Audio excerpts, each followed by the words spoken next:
ان پیارے واقعات سے سیکھیں چلو سبق ہم، ان پیارے واقعات سے سیکھیں چلو سبق ہم، سیکھیں کیسے جینا ہے، سیکھیں چلو ادب ہم، سیکھیں کیسے جینا ہے، سیکھیں چلو ادب ہم، سیکھیں چلو سبق ہم۔ الحمدللہ رب العالمین والصلاة والسلام علی سید الانبیاء والمرسلین، اما بعد فاعوذ باللہ من الشیطان الرجیم، بسم اللہ الرحمن الرحیم۔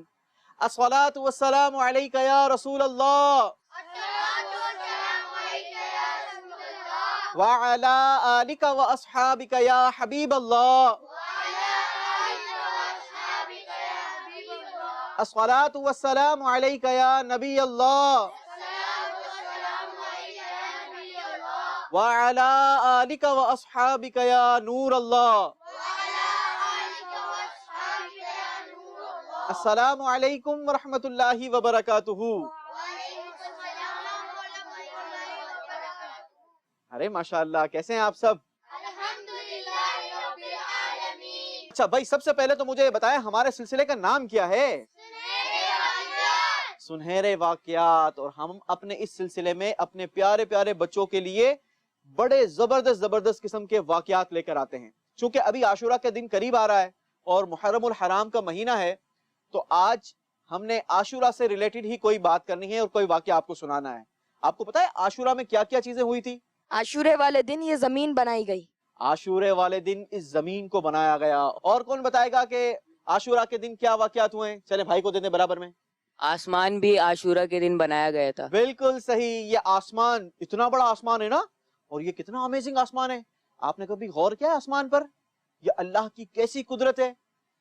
اگر ہم جیسے یہ شیڈ کے نیچے بیٹھے ہوئے ہیں نا، اس شیڈ کو اپنی جگہ پر اسٹینڈ رکھنے کے لیے اس میں کیا لگائے جاتے ہیں؟ پلر لگائے جاتے ہیں۔ ویری گڈ آنسر، پلر لگائے جاتے ہیں نا۔ بغیر پلر کے کوئی شیڈ، کوئی شامیانہ، کوئی سایہ نما چیز وہ نہیں رہ سکتی ہے۔ کوئی شیڈ، کوئی چھت رہ سکتی ہے؟ نہیں رہ سکتی ہے۔ لیکن کبھی آپ نے آسمان پر غور کیا ہے؟ اتنا بڑا آسمان بغیر کسی پلر کے کھڑا ہوا ہے۔ اللہ کی کیسی قدرت ہے۔ اور آج ہمیں کیا بات سیکھنے کو ملی؟ یہ کب بنایا گیا تھا؟ عاشورے والے دن۔ اور بھی بہت سارے واقعات ہیں، کوئی بتا سکتا ہے؟ اور آپ بتائیں گے؟ چلیں بھائی مائک دیں بیٹا، آپ چلیں، شاباش۔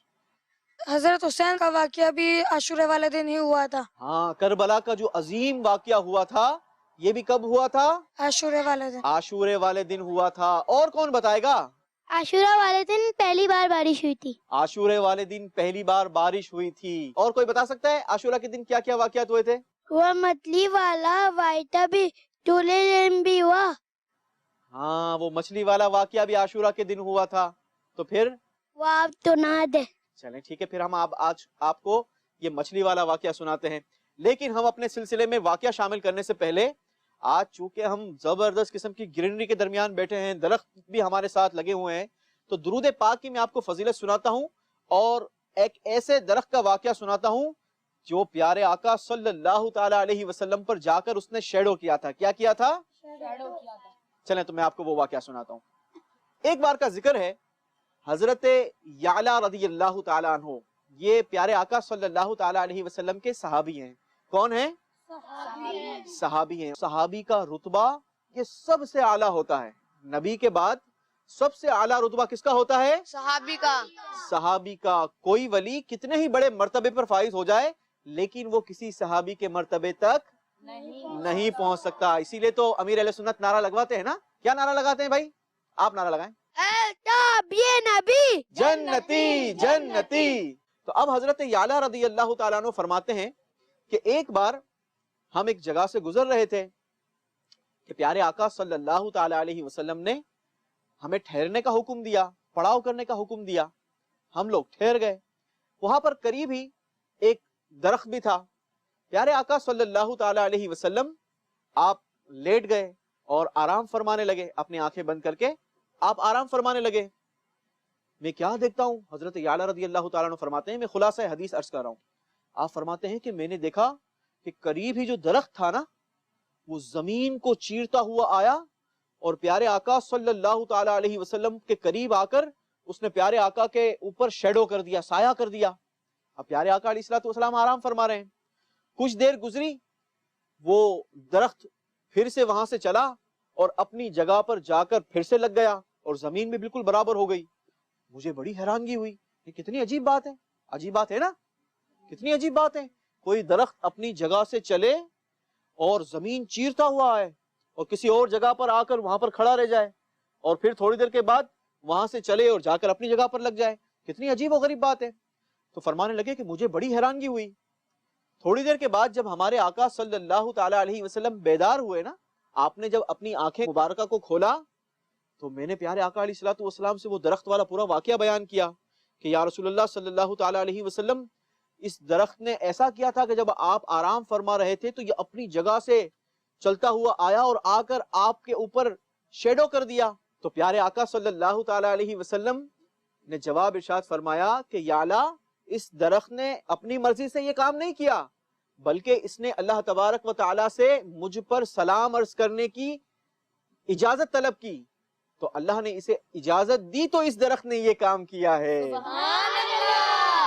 دیکھیں, درخت بھی ہمارے آقا صلی اللہ تعالی علیہ وسلم سے محبت کرتے ہیں, پتھر بھی پیارے آقا سے محبت کریں, وہ بھی پیارے آقا پر سلام پڑھے, وہ بھی نبی پاک علیہ الصلوۃ والسلام پر درود بھیجے. تو پھر ہم امتی, ہم غلام پیارے آقا علیہ الصلوۃ والسلام پر کیوں کر درود نہ پڑھیں؟ بھائی ہمیں تو زیادہ پڑھنا چاہیے نا. تو مل کر نیت کرتے ہیں کہ انشاءاللہ ہم بھی اپنے آقا علیہ الصلوۃ والسلام پر کثرت کے ساتھ درود پاک پڑھیں گے انشاءاللہ عز و جل. لیکن کثرت کے ساتھ درود پاک کتنی بار پڑھنے سے ہوں گے؟ 313 بار. تو مل کر نیت کرتے ہیں کہ انشاءاللہ 313 بار درود پاک پڑھیں گے انشاءاللہ عز و جل. آئیے مل کر درود پاک پڑھتے ہیں. صلو علی الحبیب صلی اللہ تعالی علی محمد صلی اللہ علیہ وسلم. اچھا جناب, تو اب آپ لوگوں نے واقعہ سننا تھا, مچھلی والا واقعہ. یہ واقعہ بڑا انٹرسٹنگ واقعہ ہے. چلیں آج میں آپ کو سناتا ہوں. اور عاشورہ کے دن حضرت یونس علیہ الصلوۃ والسلام کو اس مچھلی کے پیٹ سے نکالا گیا. لیکن واقعہ کیا ہوا تھا یہ میں آپ کو شروع سے سناتا ہوں. یہ موصل کا ایک شہر ہے نینوا. کیا نام ہے؟ نینوا. یہ موصل کا ایک بڑا شہر ہے. یہ نینوا کے رہنے والے لوگ اپنے ہاتھوں سے جھوٹے خدا بنایا کرتے تھے. کیا کیا کرتے تھے؟ جھوٹے خدا بنایا کرتے تھے, اور پھر اس کی عبادت کیا کرتے تھے, اس کے سامنے سجدے کیا کرتے تھے, اور اس طریقے سے اس کی عبادت کیا کرتے تھے. تو اللہ تبارک و تعالیٰ نے ان لوگوں کو راہ ہدایت دکھانے کے لیے حضرت یونس علیہ الصلوۃ والسلام کو نبی بنا کر ان کے پاس بھیجا تاکہ ان کو ایمان کی دعوت دیں. اب حضرت یونس علیہ الصلوۃ والسلام یہ نبی بن کر, رسول بن کر ان کے پاس پہنچے, اور ان کے پاس جا کر ان کو ایمان کی دعوت دی, اللہ کی دعوت دی, اللہ کے دین کی طرف بلایا. وہ جو لوگ تھے نا بڑے سرکش تھے. کیا تھے؟ سرکش. سمجھتے ہیں کیا ہوتا ہے؟ شرارتی قسم کے لوگ, کسی کی بات نہ سننے والے, نہ ماننے والے, عجیب و غریب لوگ تھے. وہ حضرت یونس علیہ الصلوۃ والسلام کا معاذ اللہ مذاق اڑانا شروع کر دیا, اور حضرت یونس علیہ الصلوۃ والسلام کو کہنے لگے کہ آپ جھوٹ بول رہے ہیں, ہم آپ پر ہرگز ایمان نہیں لائیں گے, ہمارا تو خدا یہی ہے جس کی ہم عبادت کرتے ہیں, جس کو ہم پوچھتے ہیں, وہ جو انہوں نے اپنے ہاتھوں سے بنایا ہوتا. تو حضرت یونس علیہ الصلوۃ والسلام ان کو کافی بار ایمان کی طرف بلاتے رہے, لیکن وہ حضرت یونس علیہ الصلوۃ والسلام کو جھٹلاتے رہے, آپ کو جھوٹا بولتے رہے. آپ نے ان لوگوں کو وارن کیا کہ اگر تم ایمان نہیں لائے تو تم پر کیا نازل ہوگا؟ اللہ کا عذاب نازل ہوگا. تو اب جو ہے نا وہ جھٹلانے لگے, ہنسنے لگے. کچھ دیر تو ان لوگوں نے کیا, حضرت یونس علیہ الصلوۃ والسلام ان کو وارن کر کے آپ ان کی طرف سے واپس لوٹ آئے. لیکن ان کے جو بڑے برے تھے نا, بڑے لوگ تھے, جو سمجھدار لوگ تھے, ان لوگوں نے کہا, رات کو مشورہ کیا اور کہا کہ دیکھو بھائی, تم لوگوں نے بول تو دیا کہ یہ جھوٹ بول رہے ہیں, لیکن آج تک یونس علیہ الصلوۃ والسلام نے کبھی کوئی بات جھوٹ نہیں بولی, کیونکہ آپ اللہ کے کیا ہیں؟ نبی ہیں, اللہ کے رسول ہیں. اللہ کا نبی, اللہ کا رسول کبھی جھوٹ بول نہیں سکتا. نہ اللہ جھوٹ بولتا ہے, نہ اللہ کے رسول جھوٹ بولتے ہیں. اچھا جناب, اب ان لوگوں نے کہا کہ حضرت یونس علیہ الصلوۃ والسلام نے آج تک جو بھی بات کی ہے وہ ہمیشہ کیا کی ہے؟ سچ کی ہے. کہیں ایسا نہ ہو کہ سچی میں عذاب آ جائے. اگر عذاب آ جائے گا تو پھر ہم لوگ کیا کریں گے؟ ہم تو پریشان ہو جائیں گے. اچھا, یہ جب مشورہ ہوا نا تو اب سب ایک دوسرے پر غور کرنے لگے, ایک دوسرے کو آئیڈیا دینے لگے کہ یار کیا کرنا چاہیے, ہمیں کیسے پتا چلے کہ عذاب نازل ہونے والا ہے نہیں ہونے والا. تو جو سمجھدار لوگ تھے نا, انہوں نے کہا کہ ایک کام کرو, یونس علیہ الصلوۃ والسلام کی پوزیشن چیک کرو, اگر یہ ہمارے شہر میں رہتے ہیں تو عذاب نہیں آئے گا, کیونکہ اللہ کے نبیوں پر عذاب کبھی نہیں آتا, اور اگر یہ ہمارا شہر چھوڑ کر کہیں اور چلے جاتے ہیں تو ڈیٹس مین کے عذاب آنے والا ہے, پھر پریشان ہونے والی بات ہے. تو اب ان لوگوں نے 2-4 لوگوں کی ڈیوٹی لگا دی کہ وہ جا کر حضرت یونس علیہ الصلوۃ والسلام کو چیک کریں کہ وہ رات ہمارے شہر میں گزارتے ہیں یا رات کو ہی چلے جاتے ہیں. اچھا, جب رات ہوئی تو حضرت یونس علیہ الصلوۃ والسلام اس شہر سے باہر نکل گئے. اب جب باہر نکلے نا, یہ پریشان ہونا شروع ہو گئے, ان کو لگا کہ واقعی عذاب آ جائے گا. اچھا, جیسے ہی صبح ہوئی تو صبح اور زیادہ ہولناک منظر ہونا شروع ہو گیا. پورے شہر پر کالے کالے بادل منڈلانے لگے اور ہر طرف دھواں دھواں, ہر طرف بادل بادل, اور ایسا ہو گیا کہ لوگوں کو دکھنا یہ کم ہو گیا. اب لوگ بڑے پریشان ہو گئے, بڑے گھبرا گئے کہ یار یہ تو اللہ کا عذاب نازل ہو جائے گا. اب ان لوگوں نے موٹے موٹے کپڑے پہن لیے, اور عورتیں اپنے مردوں سے الگ ہو گئی, مرد اپنے بچوں سے الگ ہو گئے, جانور لے کر یہ لوگ جنگل کی طرف بھاگنا شروع ہو گئے. اب جناب جنگل میں جا کر ان لوگوں نے اللہ کی بارگاہ میں توبہ کرنا شروع کر دی. کیا کرنا شروع کر دی؟ توبہ کرنا شروع کر دی. اور پتہ ہے توبہ کا عالم کیا تھا؟ توبہ کا عالم یہ تھا کہ ایک طرف مرد تھے, دوسری طرف عورتیں تھی, تیسری طرف بچے تھے, چوتھی طرف سارے جانور ان لوگوں کے. مردوں نے توبہ کرنا شروع کی اللہ کی بارگاہ میں, یا اللہ اب ہم تیرے نبی کا کہنا مانیں گے, اے اللہ ہم سے بھول ہو گئی, ہم سے غلطی ہو گئی, تو ہماری خطا کو معاف کر دے. اور رونا شروع کیا. اب جب رونا شروع کیا نا تو ان کی آواز نکلنا شروع ہو گئی. کبھی بندہ بہت ڈرا ہوا ہو اور وہ روتا ہے تو بہت زور زور سے آواز نکلتی ہے. ان کی آوازیں بہت زیادہ تیز ہو گئی. جب ان کی آواز تیز ہوئی نا تو ان کی آواز عورتوں تک پہنچی. جب عورتوں نے مردوں کو اس طریقے سے روتے ہوئے دیکھا تو وہ اور زیادہ زور زور سے چلانا شروع ہو گئی, اور زیادہ رونا شروع ہو گئی. اب جب بچوں نے دیکھا کہ ہمارے ابو ہماری امیاں یہ اس طریقے سے رو رہی ہیں تو بچوں نے تو چیخو پکار کر دی. اب اس طریقے سے خوفناک آواز جب نکلنا شروع ہوئے نا تو وہ جانور بھی گھبرا گئے اور شور شرابہ شروع کر دیا. ایک خوفناک ڈراؤنا قسم کا ماحول ہو گیا.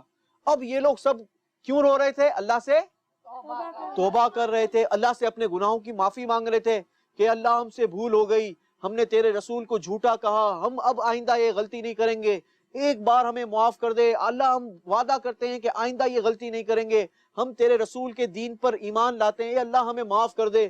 اس طریقے سے ان لوگوں نے اللہ کی بارگاہ میں التجا شروع کر دی. اچھا, اب اللہ تو بڑا کریم ہے نا, اگر کوئی گناہگار بندہ اپنے شرک سے اپنے کفر سے توبہ کرے کہ مولا مجھ سے بھول ہو گئی, اب میں تجھ پر ایمان لاتا ہوں, تو اللہ تو بڑا رحیم ہے, وہ اپنے بندوں کو معاف فرما دیتا ہے, وہ اپنے بندوں کو معاف کرنے پر قادر ہے. اللہ نے ان لوگوں کو معاف کر دیا اور ان لوگوں کی توبہ قبول کر لی اور ان پر سے وہ عذاب ہٹا لیا گیا. اچھا جناب, عذاب تو ہٹ گیا.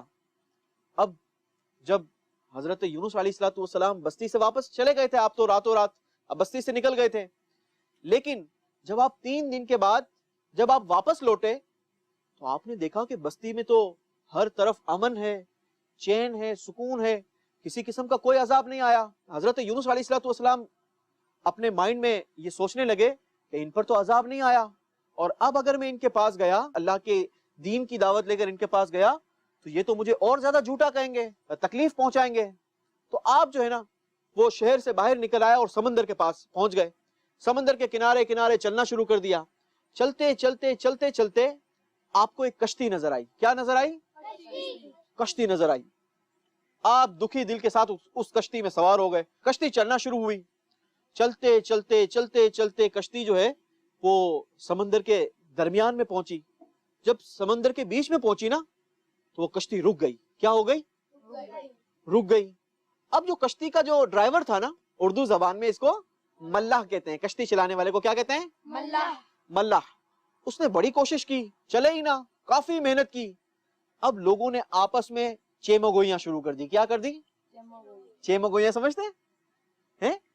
وہ کانا پرسی نہیں ہوتی ہے، یار کیا ہوا ہے، یہ کشتی کیوں اپنی جگہ سے نہیں چل رہی ہے، ایسی کیا وجہ ہے، یہ کیوں رک گئی، ایسا کیا ہو گیا؟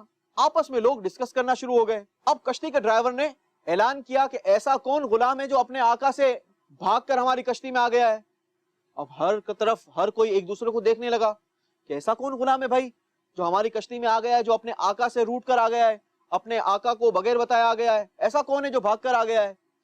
ہر طرف سناٹا چھا گیا، ہر کوئی ایک دوسرے کو دیکھے، کوئی آگے آنے کے لیے ہاتھ اٹھانے کے لیے تیار ہی نہیں۔ آپ نے ایک سجیشن دی، آپ نے کہا ایک کام کرو کہ ایک کرا ڈالو۔ کرا سمجھتے کیا ہوتا ہے؟ ہاں، قرآن اندازی ہوتی ہے نا، ایک باؤل میں، ایک پیالے میں، ایک جگہ پر سب کے نام لکھ کر اور جمع کر لو، اور پھر کوئی بھی ایک بندہ پرچی اٹھائے، جس کا نام نکلے گا وہی بھاگا ہوا غلام ہوگا۔ اب حضرت یونس علیہ السلام کی یہ تجویز سب لوگوں کو پسند آئی اور سب ایگری ہو گئے کہ بھائی ٹھیک ہے، ہم ایک کام کرتے ہیں کہ سب کے نام لکھتے ہیں، ایک جگہ پر پرچیاں جمع کرتے ہیں، اور کوئی بھی ایک بندہ اس پرچی کو اٹھائے گا، جس کا نام نکلے گا وہی بھاگا ہوا غلام ہوگا۔ اب جناب سب کے نام لکھے گئے، سب کے نام باری باری باری باری باری لکھے گئے، حضرت یونس علیہ السلام کا نام بھی لکھا گیا۔ پھر ان پرچیوں کو ایک جگہ پر جمع کیا گیا، سب کو ریویل کیا گیا، سب کو مکس کیا گیا پرچیوں کو، اور ایک پرچی اس میں سے نکالی گئی، قرآن نکالا گیا۔ جب قرآن نکلا نا تو بتائیں نام کس کا تھا؟ حضرت یونس علیہ السلام کا نام ہے، یہ بھی اللہ کا فیصلہ تھا۔ اب لوگ کہنے لگے نہیں نہیں نہیں نہیں نہیں، یہ تو غلطی سے ہو سکتا ہے کہ آپ کا نام نکل آیا ہوگا، ایک کام کرتے ہیں کہ دوسری بار ہم قرآن اندازی کرتے ہیں۔ اچھا جناب، دوسری بار قرآن اندازی کی گئی، پھر ان پرچیوں کو خوب مکس کیا گیا، اوپر نیچے آگے پیچھے کر کے پھر قرآن نکالا گیا۔ اب جب پھر قرآن نکالا تو پھر نام نکلا حضرت یونس علیہ السلام کا۔ پھر وہ کشتی والے ماننے کے لیے تیار نہیں، انہوں نے کہا نہیں، یہ اتفاقاً ہو گیا، ایک کام کریں تیسری بار ہم قرآن ڈالتے ہیں۔ اچھا جناب بھائی تیسری بار قرآن ڈالو۔ حضرت یونس علیہ السلام نے فرمایا ٹھیک ہے تیسری بار قرآن ڈالیں۔ تیسری بار قرآن ڈالا گیا، اب جب نام نکلا تو پھر تیسری بار نام نکلا حضرت یونس علیہ السلام کا۔ اب حضرت یونس علیہ السلام خود ہی سمندر میں تشریف لے گئے، آپ سمندر میں تشریف لے گئے۔ اس وقت کا یہ دستور تھا کہ جو ایسا غلام ہو اس کو اٹھا کر سمندر میں کیا کر دیتے، ڈال دیا کرتے تھے۔ اب حضرت یونس علیہ السلام آپ خود ہی سمندر میں تشریف لے گئے۔ اب ایک بہت بڑی مچھلی تھی، اس مچھلی نے حضرت یونس علیہ السلام کو اپنے پیٹ میں صحیح سلامت نگل لیا۔ اب مچھلی کے پیٹ میں اگر کوئی جائے تو اس کے اندر کیا ہوگا؟ اندھیرا ہوگا، کتنا اندھیرا ہوگا، ہاتھ کو ہاتھ نہ دکھائی دے۔ حضرت یونس علیہ السلام نے اللہ کی حمد بیان کرنا شروع کی، آپ نے ایک ورد کرنا شروع کیا، لا الہ الا انت سبحانک انی کنت من الظالمین۔ اب جب یہ ورد کرنا شروع کیا نا تو یہ ورد بھی اللہ تبارک و تعالیٰ نے آپ کے ذہن میں ڈالا، تو اب اللہ تبارک و تعالیٰ نے اس مچھلی کو حکم دیا کہ خبردار میرے رسول کو کسی قسم کا نقصان نہیں پہنچانا، یہ تیری خوراک نہیں ہے، بلکہ میں نے ان کو تیرے پیٹ میں اس لیے دیا ہے کہ تو ان کی حفاظت کر، ان کو کسی قسم کا نقصان نہ پہنچے، خبردار۔ اب وہ مچھلی اللہ کے حکم سے حضرت یونس علیہ السلام کو اپنے پیٹ میں لیے سمندر میں گھماتی رہی۔ کتابوں میں ملتا ہے کہ تقریباً 40 دن آپ اس مچھلی کے پیٹ میں رہے۔ کتنے دن؟ 40 ڈیز۔ اب جب آپ کا وہ جو ورد کرنا تھا نا، لا الہ الا انت سبحانک انی کنت من الظالمین، اس ورد کی برکت سے وہ مچھلی آپ سے مانوس ہو گئی تھی۔ سمندر کے دوسرے جانور یہ بھی اس مچھلی سے محبت کرنے لگے تھے، کیونکہ اللہ کے ایک رسول، اللہ کے ایک نبی اس مچھلی کے پیٹ میں تھے۔ اس طریقے سے ٹائم گزرتا گیا۔ جب 40 دن گزرے اور عاشورہ کا دن آیا نا تو اللہ تبارک و تعالیٰ نے اس مچھلی کو حکم دیا کہ میرے رسول کو صحیح سلامت اپنے پیٹ سے واپس اگل دے۔ تو وہ مچھلی اللہ کے حکم سے کنارے پر آئی اور حضرت یونس علیہ السلام کو اپنے پیٹ سے اگل دیا۔ اچھا، اب جب حضرت یونس علیہ السلام مچھلی کے پیٹ سے باہر نکلے نا، جب باہر نکلے تو آپ کے جسم کی کیفیت یہ بہت زیادہ کمزور ہو گئی تھی۔ کیا ہو گئی تھی؟ کمزور ہو گئی تھی۔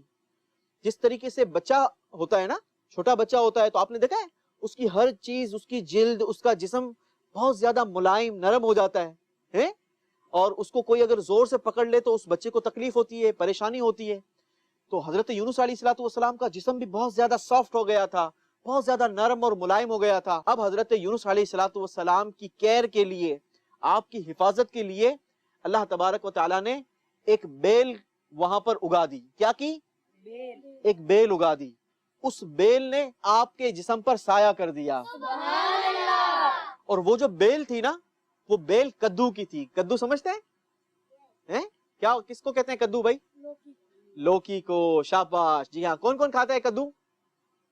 ہاں، لوکی ہمیں کھانی چاہیے کیونکہ ہمارے پیارے آقا صلی اللہ تعالی علیہ وسلم کو بھی کدو شریف بہت پسند تھا. تو ہمیں بھی ہر اس چیز سے پیار ہونا چاہیے جو ہمارے آقا علیہ الصلوۃ والسلام کو پسند تھی. ٹھیک ہے؟ تو بہت سارے بچوں کو دیکھا ہے کہ وہ کدو کھانے میں یا سبزی کھانے میں منہ بگاڑتے ہیں. تو ایسا ہمیں ہرگز بھی نہیں کرنا چاہیے. اچھا جناب، اب کدو کی بیل وہاں پر آ گئی، وہ لگ گئی، اور اس نے حضرت یونس علیہ الصلوۃ والسلام پر کیا کر دیا؟ شیڈو کر دیا، سایہ کر دیا. اب ایک بکری کی اللہ تبارک و تعالیٰ نے ڈیوٹی معمور کر دی. ایک بکری یا ہرنی تھی، اس کی ڈیوٹی معمور کر دی. وہ حضرت یونس علیہ الصلوۃ والسلام کے پاس آتی اور آپ کو اپنا دودھ پیش کرتی. آپ اس کا دودھ پیتے اور آپ کا جسم یہ پھر سے توانا ہونا شروع ہو گیا، فربا ہونا شروع ہو گیا. تھوڑے دن کے بعد اللہ تبارک و تعالیٰ نے آپ کو بالکل قوت عطا کر دی. آپ اپنے پیروں پر کھڑے ہوئے اور اپنی قوم میں واپس لوٹے. آپ جب قوم میں واپس لوٹے نا، تو سارے لوگ تو آپ کے منتظر تھے، کیونکہ وہ تو پہلے ایمان لا چکے تھے، اللہ کے رسول پر ایمان لا چکے تھے، اللہ پر ایمان لا چکے تھے. وہ تو حضرت یونس علیہ الصلوۃ والسلام کا انتظار کر رہے تھے. لوگوں نے والہانہ آپ کا استقبال کیا، اپنے شہر میں لے کر آئے. اور اس طریقے سے اب وہ قوم اللہ کی عبادت کرنا شروع ہو گئی. تو اس طریقے سے یہ ساری قوم اللہ کے دین پر ایمان لے آئی اور اللہ کے رسول پر ایمان لا کر اللہ کی عبادت کرنا شروع ہو گئی. کیسا لگا آپ کو حضرت یونس علیہ الصلوۃ والسلام کا واقعہ؟ اچھا، اب ہمیں اس واقعے سے سبق کیا ملتا ہے یہ بھی تو سیکھنا چاہیے نا. ایک تو ہم نے سیکھا کہ ہمیں کیا کھانی چاہیے؟ کدو کھانا چاہیے، لوکی کھانی چاہیے، سبزی کھانی چاہیے. دوسری بات ہمیں اس واقعے سے کیا سیکھنے کو ملی کہ ہمیں اللہ تبارک و تعالی سے ہر دم توبہ کرتے رہنا چاہیے. کیا کرتے رہنا چاہیے؟ توبہ کرتے رہنا چاہیے. اللہ تبارک و تعالی سے معافی مانگتے رہنا چاہیے. اگر کبھی کوئی زندگی میں غلطی ہو جائے، کبھی کوئی بھول ہو جائے، کبھی کوئی گناہ ہو جائے، تو فوراً سے ہمیں کیا کرنا چاہیے؟ اللہ سے توبہ کر لینی چاہیے. بہت سارے ایسے لوگ ہوتے ہیں جو وہ ریئلائز تو کرتے ہیں کہ یہ کام میں نے غلط کیا ہے، یہ کام مجھ سے رونگ ہو گیا ہے، لیکن وہ توبہ نہیں کرتے. ایسا نہیں کرنا چاہیے، بلکہ ہمیں کیا کر لینا چاہیے؟ اللہ سے فوراً سے توبہ کر لینی چاہیے. اللہ تبارک و تعالیٰ سے دعا ہے کہ اللہ تبارک و تعالیٰ ہمیں سچی پکی توبہ نصیب فرمائے. صلو علی الحبیب صلی اللہ تعالی علی محمد صلی اللہ علیہ وسلم. ان پیارے واقعات سے سیکھیں چلو سبق ہم، ان پیارے واقعات سے سیکھیں چلو سبق ہم، سیکھیں کیسے جینا ہے، سیکھیں چلو ادب ہم، سیکھیں کیسے جینا ہے، سیکھیں چلو ادب ہم، سیکھیں چلو سبق ہم.